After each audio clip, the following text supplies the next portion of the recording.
माँ बेटी की कहानी पार्ट 2। तू चिंता मत कर, क्लास के बाद मैं चलूँगी तेरे साथ रिपोर्ट्स लेने। ज़रूरत हुई तो दूसरे डॉक्टर को दिखा लेंगे। तब तक जो दवाइयाँ चल रही हैं आंटी को देती रहना, सब ठीक हो जाएगा। मोबाइल पर बात को ख़त्म करके राशि ने सीमा से कहा, मम्मा मुझे जल्दी निकलना होगा। मेघा की मम्मी की तबीयत ठीक नहीं है। कल उनकी खांसी और कफ ज़्यादा बढ़ गया था। कफ में खून भी आने लगा तो कुछ टेस्ट करवाने पड़े। उसके पापा लंबे टूर पर बाहर हैं। वह बेचारी घबरा रही थी तो मैं साथ चली गई थी। वहाँ भीड़ होने के कारण ही कल टाइम ज़्यादा लग गया था। अभी भी बेचारी फ़ोन पर रो रही थी कि पूरी रात माँ खांसती रही। माँ बेटी दोनों ही पूरी रात जागती रही हैं। तैयार होते होते राशि ने अपनी बात पूरी की और माँ को बोलने का मौका दिए बिना ही स्कूटी लेकर निकल गई। बेटी के लिए फिक्रमंद सीमा पति की तस्वीर के आगे जाकर खड़ी हो गई। उसकी आंखों से आंसू बह रहे थे। चिंतित और दुखी होने पर अक्सर सीमा ऐसा ही किया करती थी। इससे कुछ पलों के लिए ही सही उसे यह संतोष मिल जाता था कि वह अकेली नहीं है। उसके सुख दुख में कोई और भी उसके साथ है। सीमा को लगा तस्वीर ने केवल उसके दर्द को समझ रही है, बल्कि उसे दिलासा भी दे रही है। अपनी बेटी को समझने का प्रयास करो सीमा। मैंने बताया तो था कि सुख को मापने का उसका अलग पैमाना है। कुछ कुछ सुकून पाती सीमा घर के कामों में लग गई। राशि को उस दिन लौटने में फिर रात हो गई थी। अगला सूर्योदय सीमा की जिंदगी में नया सवेरा लेकर आया था। आश्चर्यजनक रूप से राशि ने शादी के लिए सहमति दे दी थी। सीमा को जानने की जिज्ञासा तो थी, पर ज़्यादा टटोलने से कहीं बेटी का मन न पलट जाए, इस आशंका से उसने कुछ न पूछना ही ठीक समझा। ननद को फ़ोन कर उसने राशि की सहमति की सूचना दे दी। फिर तो आनन फानन सारी औपचारिकताएं पूरी की जाने लगीं। सगाई का दिन भी तय हो गया। माँ का उल्लास देख राशि ने खुशी के साथ साथ चिंता भी जाहिर की थी। काम का इतना तनाव मत लो मम्मा, आप बीमार हो जाओगी।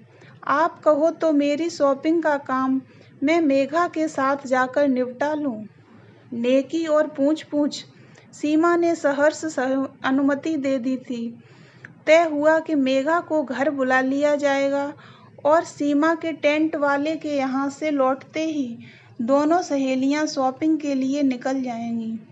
घर में ज्वेलरी आदि रखी होने के कारण इन दिनों घर सूना नहीं छोड़ना चाहती थी। अगले दिन सीमा समय से घर लौट आई थी। दरवाज़ा खोलते ही उसे एहसास हो गया था कि मेघा आ चुकी है। दोनों बातों में बिजी थीं। रसोई में चाय चढ़ाने के लिए जाते समय जैसे ही सीमा राशि के कमरे के आगे से गुजरी तो अंदर धीमी आवाज़ में चल रही बातचीत ने उसके कान खड़े कर दिए। राशि, मुझे अभी भी यकीन नहीं हो रहा है कि तू पैसे के लालच में किसी और से शादी कर रही है। मैं तो समझती थी कि तू और प्रतीक एक दूसरे से बहुत प्यार करते हो। सीमा को लगा जैसे उसके पैरों के नीचे से जमीन खिसक गई। वह कान लगाकर दरवाजे की ओट में खड़ी हो गई। कल प्रतीक मिला था। मेघा की आवाज़ फिर सुनाई दी। अच्छा, कहाँ, क्या कर रहा था? सुना है उसकी नौकरी लग गई। राशि के स्वर की तड़प ने सीमा के साथ साथ मेघा को भी चौंका दिया था। उसके बारे में जानने की इतनी तड़प क्यों राशि? अभी तो तू कह रही थी कि तुम दोनों के बीच ऐसा कुछ नहीं है। मुझसे सच मत छिपा राशि। जो कुछ मैं तेरी आंखों में देख रही हूँ वही मुझे प्रतीक की आंखों में भी दिखा। मैंने उसे तेरी सगाई की बात बताई तो उसे यकीन नहीं हुआ। कहने लगा कि मैं मजाक कर रही हूँ। फिर थोड़ी देर बाद मैंने उसे ढूंढा तो वह फंक्शन से जा चुका था। 2 दिनों पहले तक तो तू बराबर माँ के टेस्ट वगैरह करवाने में मेरे साथ थी। तूने कभी कोई जिक्र ही नहीं किया, या शायद मैं ही इतनी बौखलाई हुई थी कि तेरी मन की स्थिति से अनजान बनी रही। आंटी अब कैसी हैं? इतनी देर बाद अब राशि का स्वर सुनाई दिया था। सीमा को लगा वह शायद बात का रुख पलटने का प्रयास कर रही थी।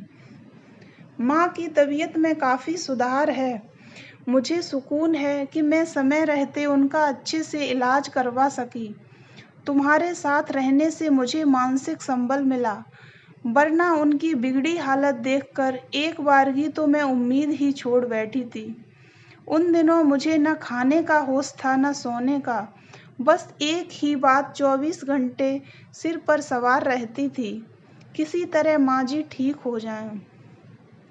भावुक मेघा का गला भर आया तो राशि ने उसके हाथ थाम लिए थे। तुम्हारी इसी मातृ भक्ति ने तो मुझे इस सगाई के लिए प्रेरित किया है। तुम्हें माँ के लिए रोते कलपते भागते दौड़ते देख मुझे एहसास हुआ कि सहज सुलभ उपलब्ध वस्तु की हम अहमियत ही नहीं समझते। उसे खो देने का एहसास ही क्यों हमें उसकी अहमियत का एहसास कराता है। हम समय रहते उसकी परवाह क्यों नहीं करते। बस मैंने तय कर लिया है कि मैं माँ की खुशी के लिए सब कुछ करूँगी। हाँ मेघा, मैं यह शादी मम्मा की खुशी के लिए ही कर रही हूँ, यह जानते हुए भी कि मैं अमन के साथ कभी खुश नहीं रह पाऊँगी। उससे 2 मुलाकातों में ही मुझे समझ आ गया है कि पैसे के पीछे भागने वाले इस इंसान की नज़र में मैं जिंदगी भर एक उपभोग की वस्तु मात्र बनकर रह जाऊंगी। जबकि प्रतीक पर मुझे खुद से ज़्यादा यकीन है, वह मेरी मजबूरी समझकर मुझे माफ़ जरूर कर देगा। मुझे अब जिंदगी भर यह संतोष रहेगा कि मैं माँ की खुशी का कारण बनी, उस माँ की जो आज तक मेरे लिए ही सोचती रही। और मैं कितनी नादान थी, सारी दुनिया की परवाह करती थी और उसकी परवाह करने वाली की ओर लापरवाह बनी रही। सीमा, मैं इससे आगे सुनने का साहस नहीं था। वह लड़खड़ाते कदमों से जाकर बिस्तर पर लेट गई। अरे मम्मा, आप कब आईं? बताया ही नहीं। राशि ने माँ को कमरे में लेटा देखा तो पूछा। बस अभी आई हूँ, अब तुम लोग बाजार हो आओ। सीमा ने किसी तरह खुद को संभालते हुए उठने का प्रयास किया। क्या हुआ? आपकी तबीयत ठीक नहीं लग रही है? राशि घबराई सी माँ का माथा नब्ज आदि टटोलने लगी। मैं डॉक्टर को बुलाती हूँ मम्मा। अरे नहीं, जरा सी थकान है, अभी ठीक हो जाऊंगी। तुम लोग बाजार होकर आओ। मैं इसीलिए आपसे कहती थी, काम का ज़्यादा तनाव मत लो। राशि माँ के पांव सहलाने लगी। राशि, तू अब जा, देख मेघा भी आ गई है, मैं ठीक हूँ। कोई बात नहीं आंटी, मैं तो फिर आ जाऊंगी। मेघा जाने लगी तो सीमा ने उसे छोड़कर आने का इशारा किया। दोनों के कमरे से निकल जाने के बाद सीमा गहरी सोच में डूब गई थी।